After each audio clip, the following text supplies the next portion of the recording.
Hello everyone, आज की इस वीडियो में हम बात करने वाले हैं प्लास्टिक्स के बारे में। प्लास्टिक्स क्या है? प्लास्टिक आपका वैसे तो आपको पता है इट्स अ पॉलीमर, बट हम इसको पढ़ने वाले हैं as a packaging material. Pharmaceuticals में प्लास्टिक को एज अ पैकेजिंग मटेरियल भी यूज़ किया जाता है। And plastic as a packaging material it has proved itself that it is the choice of packaging material in pharmaceuticals due to the following regions.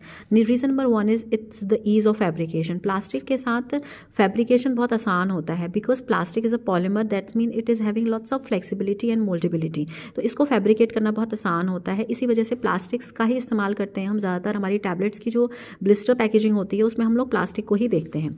उसके next जो reason है वो है आपका इसकी क्वालिटी का हाई होना। तो high quality is one of the reason.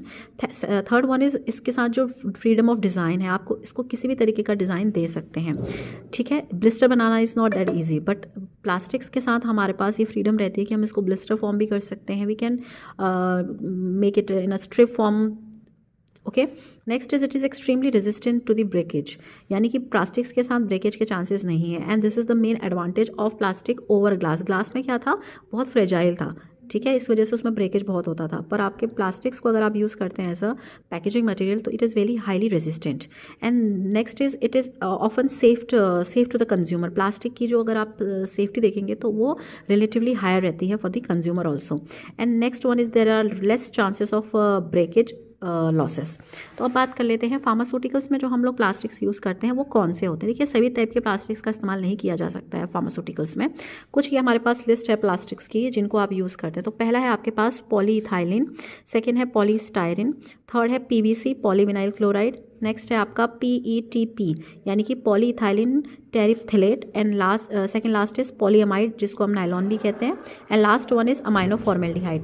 तो बच्चों, ये कुछ हमारे पास प्लास्टिक्स हैं जिनका इस्तेमाल हम मोस्टली हमारे फार्मास्यूटिकल्स में एज पैकेजिंग मटेरियल करते हैं। तो सबसे पहले हम देखते हैं हमारा जो फर्स्ट टाइप का प्लास्टिक है जिसका नाम है आपका पॉलीइथाइलिन।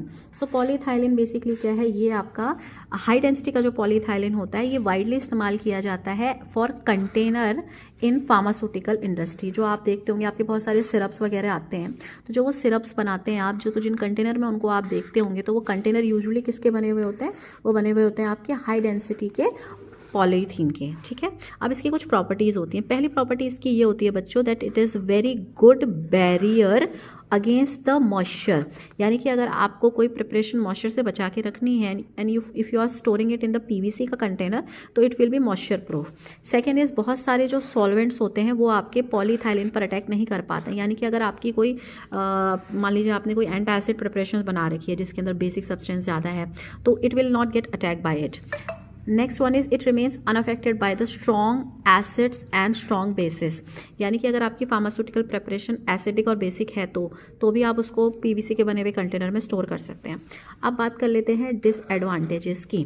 तो बच्चों, इसका डिसएडवांटेज ये है कि प्लास्टिक के साथ ना ग्लास जैसी क्लैरिटी नहीं आती है। So first is it is having lack of clarity, and second is इसका जो परमिएशन का रेट होता है वो बहुत ज़्यादा होता है, यानी कि plastic does not exactly inhibit the entry of other surrounding materials.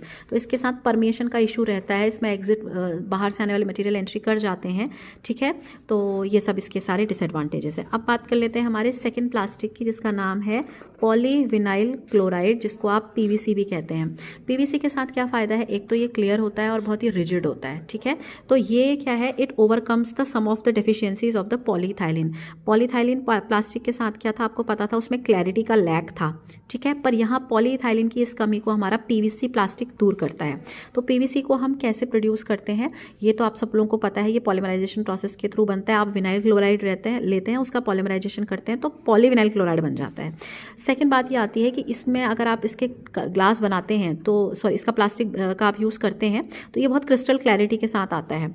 ठीक है, उसके अलावा इसके ये ऑक्सीजन को भी अच्छा बैरियर देता है। हमारा जो ये पॉलीथाइलिन होता है प्लास्टिक, ये ऑक्सीजन के लिए बैरियर नहीं रहता है, इस पर ऑक्सीजन का अटैक हो जाता है।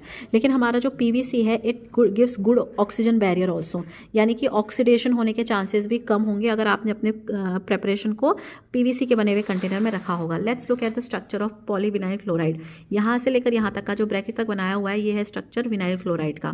ठीक है, दिस इज विनाइल क्लोराइड, और जब आप इसी की n नंबर ऑफ यूनिट्स ले लेते हैं तो वो बन जाता है पॉलीविनाइल क्लोराइड। ठीक है, and polyvinyl fluoride you use as a plastic. अब बात कर लेते हैं इसका इस्तेमाल कहाँ करते हैं। तो जैसा कि यहाँ देख सकते हैं आप, इसका इस्तेमाल आप ब्लिस्टर्स में करते हैं। ब्लिस्टर्स क्या होते हैं, आपने टैबलेट्स देखी होंगी, टैबलेट्स जो होती हैं वो आपका स्ट्रिप्स के अंदर आती हैं, तो उसके ऊपर आप देखते होंगे इस तरीके से इस तरीके के कुछ छोटे छोटे एजेस बने होते हैं, इन्हें ब्लिस्टर्स कहते हैं। अब बात करते हैं डिसएडवांटेजेस की। तो डिसएडवांटेज क्या है बच्चों, अगर आप कंपेयर करें ग्लास से, तो ग्लास के कंपैरिजन में तो आपका प्लास्टिक बहुत सारे एडवांटेजेस शो करता है, लेकिन देखो इसके साथ एक डिसएडवांटेजेस भी हैं। डिसएडवांटेज ये है, जैसे कि ग्लास क्या होता था ना, उसमें परमिशन बिल्कुल नहीं होता था, वो किसी भी अदर मटेरियल की एंट्री नहीं होने देता था। लेकिन प्लास्टिक के साथ क्या है, परमिशन का एक बहुत बड़ा इशू होता है। और इसमें परमिशन क्या होता है, ये दोनों डायरेक्शन से, दो डायरेक्शन से इसमें परमिशन होता है। यानी कि एक तो आपका एटमॉस्फेयर से आपके कंटेनर में सब्सटेंसेज एंटर कर सकते हैं, दूसरा आपके सोल्यूशन से आपके कंटेनर में भी सब्सटेंस एंटर कर सकते हैं। तो क्या हो रहा है, परमिशन हो रहा है। परमिशन होने से क्या होता है, आपके प्रिपरेशन की जो स्टेबिलिटी है वो मेंटेन नहीं रह पाती है। परमिशन होने से आपका मटेरियल जो है वो कंटामिनेट हो जाता है। एंड जो सेकंड जो हम प्रॉब्लम देखते हैं हमारे प्लास्टिक में, वो है लीचिंग। लीचिंग का मतलब क्या होता है, जब आपके परमिशन होगा, ऑब्वियस सी बात है, जब एटमॉस्फेयर से कुछ सोल्यूशन में आएगा या आपके सोल्यूशन से कुछ आपके कंटेनर में जाएगा, तो क्या होगा, आपके मटेरियल जो आपके कंटेनर की वॉल है उसमें से आपका सरफेस निकलने लग जाएगा, उसी को लीचिंग कहते हैं। ठीक है, और वो लीच होकर आपके लिक्विड कंटेंट में जाएगा और आपके मटेरियल प्रिपरेशन को क्या करेगा, हैम्पर करेगा, कंटामिनेट करेगा। तो बच्चों यहाँ पे हमारा प्लास्टिक ख़त्म होता है एज अ पैकेजिंग मटेरियल। अब हम बढ़ते हैं हमारे नेक्स्ट पैकेजिंग मटेरियल की तरफ, जिसका नाम है आपका मेटल्स। आपने देखा होगा बहुत सारे आपके फार्मास्यूटिकल प्रिपरेशन जो हैं वो मेटल का भी इस्तेमाल करते हैं एज अ पैकेजिंग मटेरियल। जैसे फॉर एग्जांपल आपने देखा होगा आपकी टैबलेट्स जो है वो एल्यूमिनियम की स्ट्रिप में आती हैं, और एल्यूमिनियम क्या है, मेटल है। तो चलिए शुरू करते हैं। प्लास्टिक्स और ग्लास के साथ साथ हमारी जो मेटल्स हैं, they are also employed as a container for the pharmaceutical product. There are lots of properties of metals, जिसकी वजह से हम मेटल को चूज़ करते हैं पैकेजिंग मटेरियल के रूप में। पहला ये है, ये आपका टोटली इम्परमेबल होता है, जैसे कि हमारा ग्लास था। ठीक है, ये गैस के लिए और वाटर दोनों के लिए ये इम्परमेबल होता है। मतलब अगर आप मेटल के बने हुए कंटेनर में कोई गैसियस प्रिपरेशन को रखोगे, जैसे एरियोसोल्स आते हैं, वो मेटल्स के ही कंटेनर में आते हैं। ठीक है, तो आपका क्या है, ना तो आपका मटेरियल कंटेनर से बाहर जा पाएगा और ना ही एटमॉस्फेयर से कोई मटेरियल कंटेनर में आ पाएगा। उसके बाद जो सेकंड इसका प्लस पॉइंट है वो है ये कि एक्सट्रीमली स्ट्रॉन्ग होता है एंड ये शैटर प्रूफ होता है। यानी कि अगर आपका मेटल का बना हुआ कोई कंटेनर अगर आपका गिरता भी है तो it will not get break down into pieces as in case of glass. And next one is it can be fashioned into complex delivery system. इससे हमारा क्या मतलब है, जैसे हम इन्हेलर बनाते हैं, हमारे single dose multi dose inhaler बनते हैं, हमारे एरियोजोल्स कंटेनर बनते हैं, आप देखते होंगे ये ड्रग डिलीवरी के ही एक डिवाइसेस हैं, तो इसमें बड़ी कॉम्प्लेक्सिटी होती है। तो मेटल के साथ हम ये फैशनिंग कर पाते हैं। अब बात कर लेते हैं किस किस मेटल का इस्तेमाल किया जाता है। तो यूजुअली आप स्टील और एल्यूमिनियम के कंटेनर्स को देखते होंगे, जिनका बल्क में एज अ पैकेजिंग इस्तेमाल किया जाता है, क्योंकि हमें जहाँ जहाँ हाई स्ट्रेंथ चाहिए होती है वहाँ हमें ऐसी ही मेटल चाहिए जिनकी स्ट्रेंथ अच्छी हो। तो उसमें 4 मेटल्स आती हैं बच्चों, एक आती है टिन, दूसरी आती है aluminium, next is lead and fourth one is आपका आयरन, आपका स्टील के अंदर आ गया। तो इन मेटल्स का हम लोग यूज़ करते हैं फॉर अ पैकेजिंग मटेरियल। अब बात कर लेते हैं सबसे पहले एल्यूमिनियम के बारे में। तो एल्यूमिनियम की फॉइल आपने देखा होगा, एल्यूमिनियम की फॉइल को हम यूज़ करते हैं because it can easily mouldable. आप इसको ईजिली मोल्ड कर सकते हो, इसको आप डक्टाइल कर सकते हो। तो इससे क्या होता है, आपका एक रिजिड कंटेनर फॉर्म हो सकता है। आप सेमी लिक्विड कंटेनर्स भी आपके बना सकते हैं और ब्लिस्टर कंस्ट्रक्शन भी आप एल्यूमिनियम से कर सकते हैं। लास्ट बात कर लेते हैं हमारे फाइनल जो मटेरियल यूज़ करते हैं हम फार्मास्यूटिकल पैकेजिंग में, वो है हमारे पास रबर। जैसा कि आप सभी को पता है रबर क्या है, रबर आपका एक नेचुरल पॉलीमर है, आप कह सकते हैं इट्स अ नेचुरल पॉलीमर। सो आपका रबर जो है वो अलग अलग कॉम्पोजिशन का यूज़ होता है फार्मास्यूटिकल्स में और बायोलॉजिकल्स में।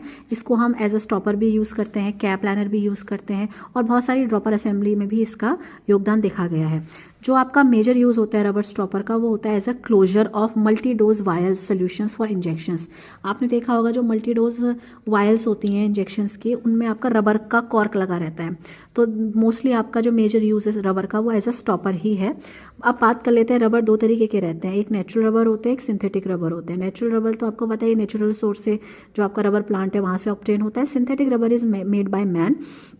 नेचुरल रबर के साथ ये है कि natural rubber is very resistant to the dilute mineral acids like HCl, alkalies and salt. But ये इस पर अगर आप ऑक्सीडाइजिंग एजेंट का अटैक करेंगे तो it will get easily affect by the oxidising agent.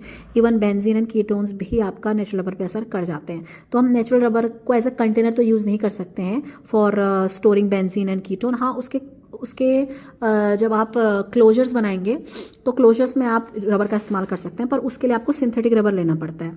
Synthetic rubber जैसे कि फॉर एग्जांपल आपका नियोप्रीन है, ब्यूना एस है, ब्यूना एन है, इनको हम यूज़ करते हैं एज अ क्लोजर, बिकॉज इनके साथ क्या है, आपका जो सिंथेटिक रबर होता है उसमें आपका ऑक्सीडेशन के लिए बहुत अच्छा खासा रेजिस्टेंस होता है। बहुत सारे ऑयल्स, बहुत सारे केमिकल्स आप सिंथेटिक रबर वाले कंटेनर में यूज़ कर सकते हैं। अब जैसे आप ये देख सकते हैं यहाँ पर पहला एडवांटेज जो सिंथेटिक रबर का रहता है, that it provide resistance to the oxidation and many solvents and other than that oils and to many other liquids also. तो यहाँ पर हमारा फार्मास्यूटिकल पैकेजिंग जो है वो ख़त्म होता है। आई होप आपको समझ में आ गया होगा। This was all about the material which we use in pharmaceutical packaging. तो आपने ग्लास के बारे में पढ़ लिया, आपने प्लास्टिक्स के बारे में पढ़ लिया, आपने मेटल्स के बारे में पढ़ लिया और आपने रबर के बारे में भी पढ़ लिया। तो ये चारों टाइप के मटेरियल्स आप अपनी पैकेजिंग में यूज़ कर सकते हैं for pharmaceutical preparation. Thank you so much for watching this video.